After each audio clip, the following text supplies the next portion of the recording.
नमस्कार दोस्तों, good morning भाई लोगों। NCB education hub YouTube channel में आप सभी का हार्दिक अभिनंदन है। दोस्तों, आज का अपना पढ़ने का जो महत्वपूर्ण कंटेंट है वो वर्ल्ड ज्योग्राफी से रिलेटेड है।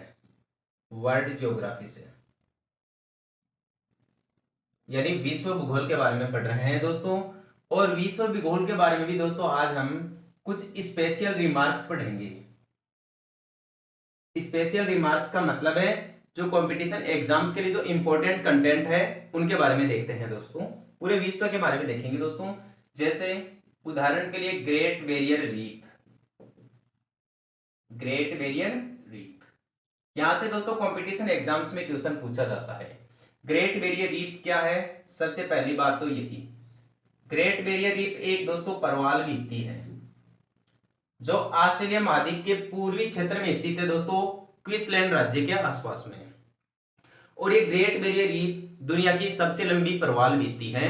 यहां से क्वेश्चन जरूर पूछा जाता है, दुनिया की सबसे लंबी परवाल भित्ति कौन सी है? ग्रेट बैरियर रीफ, जो ऑस्ट्रेलिया महाद्वीप के पूर्वी क्षेत्र में स्थित है।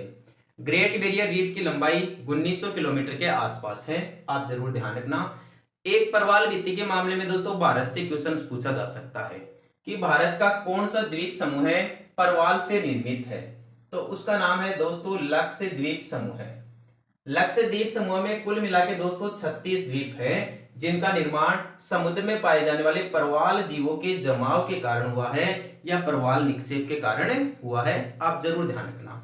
जबकि जो अंडमान निकोबार द्वीप समूह स्थित है उनका निर्माण दोस्तों ज्वालामुखी के दौरान हुआ है।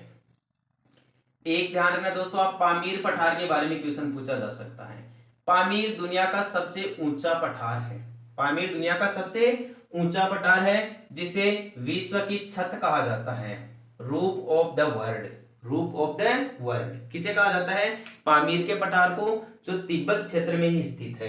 साथ में दोस्तों तिब्बत का भी ध्यान रख लेना। तिब्बत का पठार, तिब्बत का पठार दोस्तों दुनिया का सबसे ऊंचा पठार है जो वर्तमान देश में चीन देश के अधिकार में है। दोबारा देखो, ग्रेट बैरियर रीफ दुनिया की सबसे बड़ी परवाल भित्ति है जो ऑस्ट्रेलिया में है। भारत के लक्षद्वीप समूह का निर्माण परवाल से हुआ है। लक्षद्वीप समूह में कुल मिला के 36 द्वीप हैं। पामीर का पठार एशिया के तिब्बत क्षेत्र में स्थित है और यह पामीर का पठार दुनिया का सबसे ऊंचा पठार है, इसलिए इसे विश्व की छत कहा जाता है या रूफ ऑफ द वर्ल्ड कहा जाता है। तिब्बत का पठार दुनिया का सबसे बड़ा पठार है। संसार का सबसे बड़ा पठार कौन सा है? तिब्बत का पठार। एक ध्यान रखना दोस्तों आप ग्रीनलैंड के बारे में। ग्रीनलैंड दुनिया का सबसे बड़ा द्वीप है। आपसे क्वेश्चन पूछ ले कि संसार का सबसे बड़ा द्वीप कौन सा है? ग्रीनलैंड। लेकिन दोस्तों यदि आपसे क्वेश्चन ये पूछा जाए कि दुनिया का सबसे बड़ा द्वीप समूह है कौन सा है, तो द्वीप समूह है दोस्तों इंडोनेशिया, जो एशिया महाद्वीप का एक द्वीपीय क्षेत्र है। क्वेश्चन आ जाए दुनिया का सबसे बड़ा द्वीप समूह है कौन सा है? इंडोनेशिया। या दुनिया का सबसे बड़ा द्वीप कौन सा है? ग्रीनलैंड है। ग्रीनलैंड के बारे में और क्या पूछा जा सकता है? इस पर कौन से देश का अधिकार है? ग्रीनलैंड पर डेनमार्क देश का अधिकार है जो एक यूरोपीय देश है दोस्तों। द्वीप के बारे में आपसे और क्या क्वेश्चन पूछा जाएगा? विश्व के लेवल पे जो इंपॉर्टेंट क्वेश्चन है वो दोस्तों नदी द्वीप से बनता है। जैसे माजुली द्वीप है दोस्तों, ये संसार का सबसे बड़ा द्वीप है और माजुली द्वीप दोस्तों भारत के असम राज्य में है। असम राज्य में ब्रह्मपुत्र नदी पर है, आप जरूर ध्यान रखिए। ठीक है दोस्तों, दोबारा बताऊं, दुनिया का सबसे बड़ा द्वीप ग्रीनलैंड, सबसे बड़ा द्वीप समूह है इंडोनेशिया, ग्रीनलैंड द्वीप पर अधिकार डेनमार्क देश का, दुनिया का सबसे बड़ा नदी द्वीप माजुली द्वीप जो कहां स्थित है? ब्रह्मपुत्र नदी पर है और असम राज्य में स्थित है। ठीक है दोस्तों, एक ध्यान रखना दोस्तों, एक द्वीप के साथ साथ प्रायद्वीप का भी ध्यान रख लेना। जैसे दक्षिणी भारत एक प्रायद्वीप का उदाहरण है। दुनिया का सबसे बड़ा जो प्रायद्वीप है वह दोस्तों अरब का प्रायद्वीप है। अरब का प्रायद्वीप जो पश्चिमी एशिया में स्थित है, यह दुनिया का सबसे बड़ा प्रायद्वीप है। क्वेश्चन आ जाए कि दुनिया का सबसे बड़ा प्रायद्वीप कौन सा है? अरब का प्रायद्वीप। दुनिया का सबसे बड़ा द्वीप कौन सा है? ग्रीनलैंड द्वीप। एक दोस्तों खाड़ी के बारे में भी आप क्वेश्चन ध्यान रखना। खाड़ी के बारे में दोस्तों बहुत सारे एग्जाम्स में क्वेश्चंस पूछ लिए जाते हैं। जैसे दुनिया की यदि पूछ ली जाए सबसे बड़ी खाड़ी बताओ, तो दुनिया की सबसे बड़ी खाड़ी दोस्तों मैक्सिको की खाड़ी है। मैक्सिको उत्तरी अमेरिका महाद्वीप में स्थित है। मैक्सिको की खाड़ी सबसे बड़ी खाड़ी है। लेकिन आपसे क्वेश्चन खाड़ी के बारे में बड़ी खाड़ी से न पूछकर क्वेश्चन आपसे इससे पूछा जाए कि दुनिया की सबसे लंबी खाड़ी कौन सी है या सबसे लंबी तट रेखा वाली खाड़ी कौन सी है, तो दोस्तों हडसन की खाड़ी आपका सही आंसर होगा। क्या होगा? हडसन की खाड़ी। हडसन की खाड़ी दुनिया की सबसे लंबी खाड़ी है और मैक्सिको की खाड़ी दुनिया की सबसे बड़ी खाड़ी है। दोनों ही खाड़ियां उत्तरी अमेरिका महाद्वीप में स्थित है।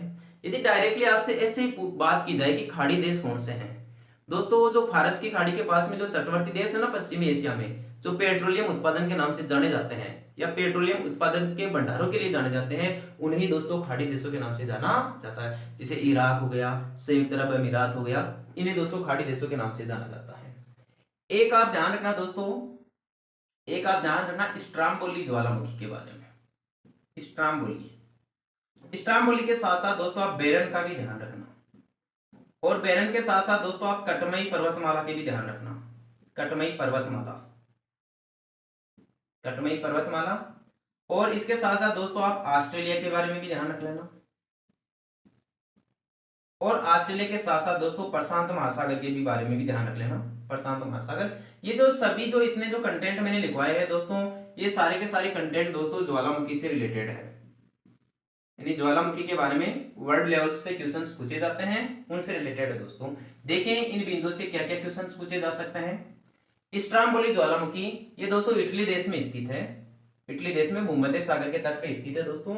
इस स्ट्राम्बोली ज्वालामुखी को भूमध्य सागर का प्रकाश स्तंभ कहा जाता है, लाइट हाउस जिसे बोलते हैं, लाइट हाउस ऑफ अरेबियन सी या भूमध्य सागर। मतलब भूमध्य सागर का प्रकाश स्तंभ स्ट्राम्बोली ज्वालामुखी को कहा जाता है। क्यों? क्योंकि दोस्तों इस स्ट्राम्बोली ज्वालामुखी पर्वत से क्या होता है, हमेशा गैसें प्रज्वलित होती रहती हैं, और प्रज्वलित गैसों के कारण उसका आसपास का क्षेत्र दोस्तों चमकदार क्षेत्र रहता है, आसपास का मतलब रोशनी से चमाचम क्षेत्र रहता है दोस्तों। इसलिए भूमध्य सागर के इस स्ट्राम्बोली ज्वालामुखी को भूमध्य सागर का प्रकाश स्तंभ कहा जाता है, जो इटली देश में स्थित है। बेरन दोस्तों भारत का एकमात्र सक्रिय ज्वालामुखी है। भारत का एकमात्र सक्रिय ज्वालामुखी कौन सा है? बेरन, जो अंडमान निकोबार द्वीप समूह में स्थित है। ये जो कटमई पर्वतमाला है दोस्तों, इसे कहा जाता है हजारों धुआरों की घाटी। क्वेश्चन आपसे क्वेश्चन पूछ लिया जाए कि विश्व में हजारों धुआरों की घाटी किसे कहा जाता है? हजारों धुआरों की घाटी कहा जाता है कटमई पर्वतमाला को, जो अलास्का क्षेत्र में स्थित है, अमेरिका देश में स्थित है। ऑस्ट्रेलिया दोस्तों दुनिया का एक ऐसा देश है जिसमें कोई ज्वालामुखी नहीं है। ऑस्ट्रेलिया दुनिया का एक ऐसा देश है जिसमें कोई ज्वालामुखी नहीं है। और प्रशांत महासागर दुनिया का एक ऐसा महासागर है जहां पर दोस्तों सर्वाधिक ज्वालामुखी है। यह संसार में सर्वाधिक ज्वालामुखी कहां पाए जाते हैं? प्रशांत महासागर के तटवर्ती क्षेत्रों में पाए जाते हैं दोस्तों। और जो इंपॉर्टेंट कंटेंट है, बहुत सारे कंटेंट चुन सकते हो आप, अपनी इच्छा के अनुसार भी चुन सकते हो। जैसे मैं आपको बात बताऊं, जैसे कील नहर के बारे में दोस्तों क्वेश्चन पूछ लिया जाए कि दुनिया की सबसे व्यस्तम नहर कौन सी है? दुनिया की सबसे व्यस्तम नहर कौन सी है? कील नहर। आपसे क्वेश्चन पूछ रहे दोस्तों स्वेज नहर के बारे में, कि स्वेज नहर के बारे में बताइए। स्वेज नहर के बारे में आपको इतना ही ध्यान रखना है कि जो स्वेज नहर है ये दुनिया की एक महत्वपूर्ण नहर है। स्वेज नहर किसको किससे जोड़ती है या किन महाद्वीपों के बीच में है? तो दोस्तों स्वेज नहर यूरोप और जो आपका अफ्रीका महाद्वीप है ना, उनके बीच में है। यहां समझा देता हूं मैं आपको। जैसे मान लीजिए दोस्तों ये आपको प्रायद्वीपों का प्रायद्वीप, ये महाद्वीप है यूरोप।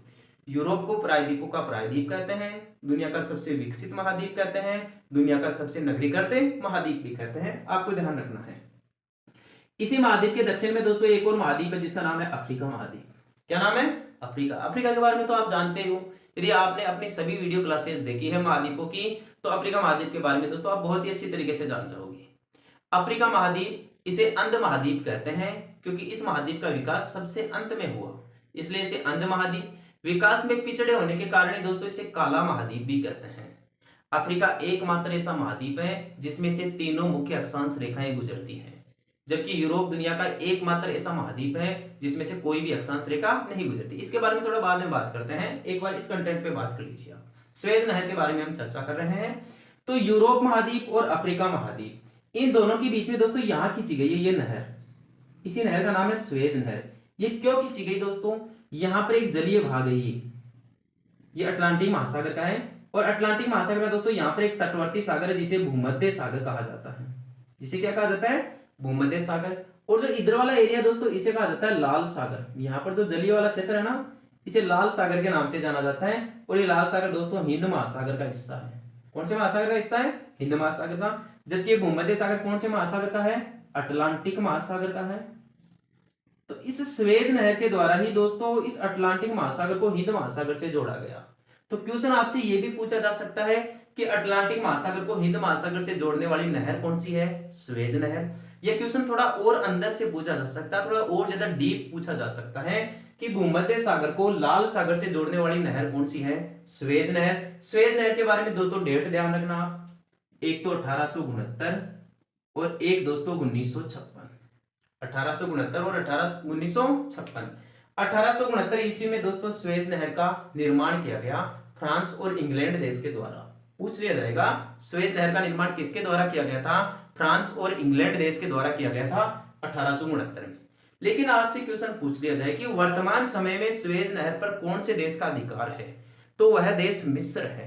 यानी मिस्र देश के द्वारा स्वेज नहर का राष्ट्रीयकरण कर लिया गया। कब? 1956 में। पूछा जाए स्वेज नहर का राष्ट्रीयकरण कब किया गया? 1956 में किया गया था। किसके द्वारा किया गया था? ये दोस्तों मिस्र देश के द्वारा किया गया था। एक इसकी लंबाई ध्यान रख लेना, स्वेज नहर की लंबाई दोस्तों 168 किलोमीटर है। स्वेज नहर की लंबाई कितनी है? 168 किलोमीटर है। स्वेज नहर, कील नहर, इनके अलावा दोस्तों एक पनामा नहर का भी आप ध्यान रख लेना। पनामा, ये पनामा नहर दोस्तों उत्तरी अमेरिका महाद्वीप को दक्षिण अमेरिका महाद्वीप से अलग करती है। उत्तरी अमेरिका महाद्वीप को दक्षिण अमेरिका महाद्वीप से अलग करने वाली नहर कौन सी है? पनामा नहर। पनामा नहर की स्थापना पूछी जा सकती है कि पनामा नहर की स्थापना कब की गई थी? 1914 में की गई थी दोस्तों। लेकिन वर्तमान समय में पनामा नहर पर अधिकार किसका है? पनामा देश का ही है। पनामा एक वेस्ट इंडीज का द्वीपीय देश है दोस्तों, आप जरूर ध्यान रखना। इसके बारे में हम दोस्तों जैसे पहले बात कर रहे थे भी कुछ रेखाओं के बारे में, अफ्रीका महाद्वीप के बारे में जब पढ़ रहे थे तब कि अफ्रीका महाद्वीप को अंध महाद्वीप कहते हैं, काला महाद्वीप कहते हैं, इसे पठारी महाद्वीप भी कहते हैं, उष्ण महाद्वीप भी कहते हैं, गर्म महाद्वीप भी कहते हैं, हीरो का महाद्वीप भी कहते हैं, ऐसे वगैरह वगैरह कई क्वेश्चंस बन जाते हैं दोस्तों इसके बारे में। तो हम बात कर रहे थे कि अफ्रीका एकमात्र ऐसा महाद्वीप है जिसमें से तीनों मुख्य अक्षांश रेखाएं गुजरती हैं। देखिए तीनों मुख्य अक्षांश रेखाएं किसे कहते हैं? तीनों मुख्य अक्षांश रेखाएं कहते हैं, एक तो भूमध्य रेखा जो पृथ्वी के बीचों बीच में से गुजरती है। बीचों बीच में से गुजरने का मतलब क्या हुआ? ये पृथ्वी को दो बराबर भागों में बांटती है। क्वेश्चन पूछ लिया जाए पृथ्वी को दो बराबर भागों में बांटने वाली रेखा कौन सी है? भूमध्य रेखा, जिसका मान होता है दोस्तों 0 डिग्री। क्या होता है? 0 डिग्री। ये पृथ्वी को उत्तरी गोलार्ध और दक्षिणी गोलार्ध दो भागों में बांट देता है। एक है दोस्तों कर्क रेखा और एक यहां दक्षिण में स्थित है मकर रेखा। कर्क रेखा का मान 23.5 डिग्री है। कर्क रेखा का मान कितना है? 23.5 डिग्री। मकर रेखा का मान भी 23.5 डिग्री है। दोनों में अंतर क्या है? ये उत्तरी गोलार्ध की रेखा है कर्क रेखा, इसलिए इसे उत्तरी अक्षांश रेखा कहते हैं, और ये साउथ यानी दक्षिणी गोलार्ध की है, इसलिए इसे दक्षिणी गोलार्ध की रेखा कहते हैं। मकर रेखा 23.5 डिग्री दक्षिणी अक्षांश रेखा है, कर्क रेखा 23.5 डिग्री उत्तरी अक्षांश रेखा है, भूमध्य रेखा या विषुवत रेखा 0 डिग्री अक्षांश रेखा है। ये मकर रेखा है, ये ऑस्ट्रेलिया के बीचों बीच से गुजरती है। तो क्वेश्चन पूछ लिया जाएगा कि ऑस्ट्रेलिया को दो बराबर भागों में बांटने वाली संसार की मुख्य अक्षांश रेखा कौन सी है? मकर रेखा है। ये जो आपकी 23.5 डिग्री अक्षांश रेखा ये भारत के बीचों बीच से गुजरती है, तो भारत को दो बराबर भागों में बांटने वाली रेखा कौन सी हो गई? कर्क रेखा। या भारत के बीचों बीच से गुजरने वाली रेखा कौन सी हो गई? कर्क रेखा। कर्क रेखा भारत को उत्तरी भारत और दक्षिणी भारत में अलग अलग बांट देती है, या उष्ण कटिबंध और शीतोष्ण कटिबंध में अलग अलग बांट देती है। कर्क रेखा का ऊपर वाला भारत शीतोष्ण कटिबंध में आता है और कर्क रेखा का दक्षिण वाला भारत उष्ण कटिबंध में आता है। क्यों?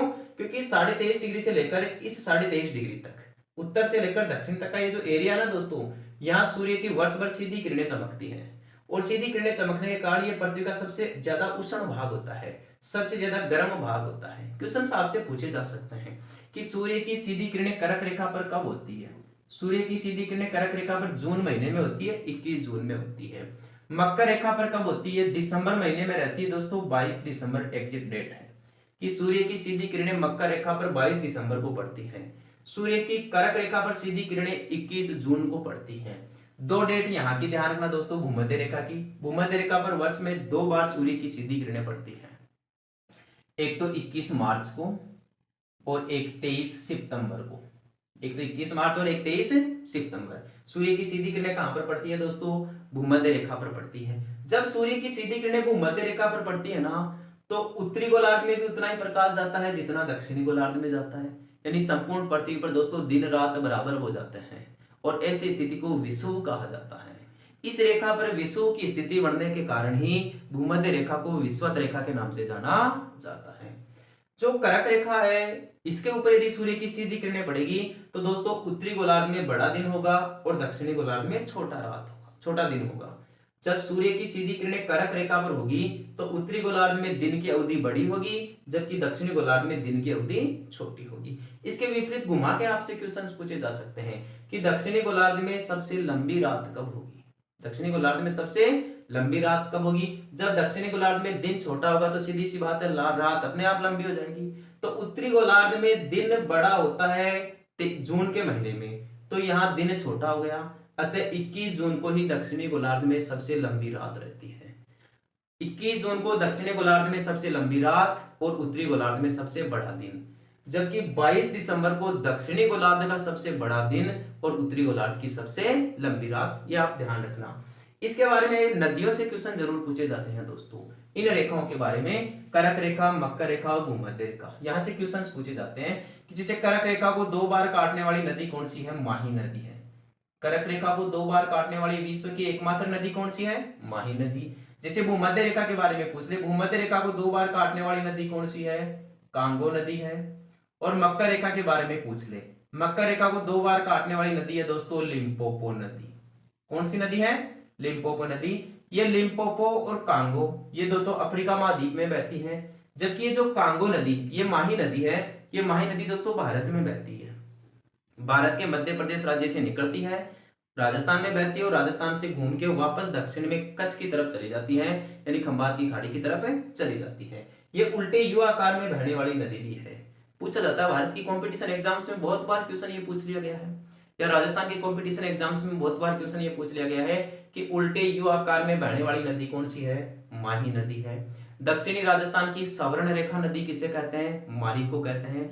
आदिवासियों की गंगा किसे कहते हैं? माही नदी को कहते हैं। राजस्थान का सबसे लंबा बांध कौन सा है? माही बजाज सागर बांध है, और ये बांध दोस्तों बांसवाड़ा जिले में माही नदी पर ही स्थित है, जो लगभग 3 किलोमीटर लंबा है। आप जरूर ध्यान रखें। लिम्पोपो नदी दक्षिण अमेरिका महाद्वीप में बहती है। रही बात दोस्तों कांगो नदी के बारे में, कांगो दोस्तों दुनिया में वनों का देश कहते हैं इसे। विश्व में वनों का देश किसे कहा जाता है? कांगो को कहा जाता है। कांगो के बारे में आप एक और ध्यान रखना, कांगो दुनिया की ऐसी नदी है जो दुनिया में सबसे ज्यादा जल विद्युत क्षमता रखती है। विश्व में सर्वाधिक जल विद्युत की संभावनाएं जिस देश में है, जिस नदी पर है, वह कांगो देश है, कांगो नदी है। आप जरूर ध्यान रखें। इसके बारे में दोस्तों आपको यदि और कोई कंटेंट याद रखना है तो आप याद रख सकते हो। जैसे उदाहरण के लिए मैं आपको कॉफी के बारे में बता देता हूँ।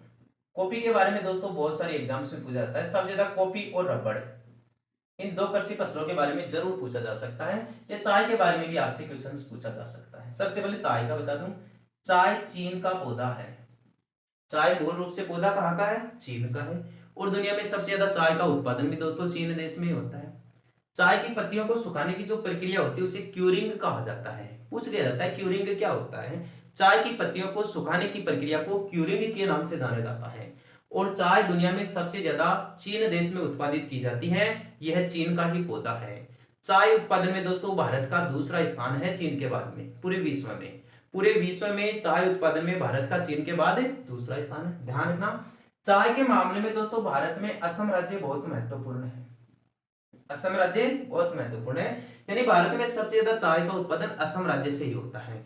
इसके बाद में पश्चिम बंगाल और तमिलनाडु राज्यों से भी चाय का मुख्य उत्पादन होता है। केरल से भी चाय का उत्पादन होता है, लेकिन सबसे ज्यादा चाय का उत्पादन दोस्तों असम राज्य में होता है, ब्रह्मपुत्र नदी घाटी में। भारत में दोस्तों ये जो चाय की खेती है ना, ये अंग्रेजों के द्वारा शुरू की गई थी।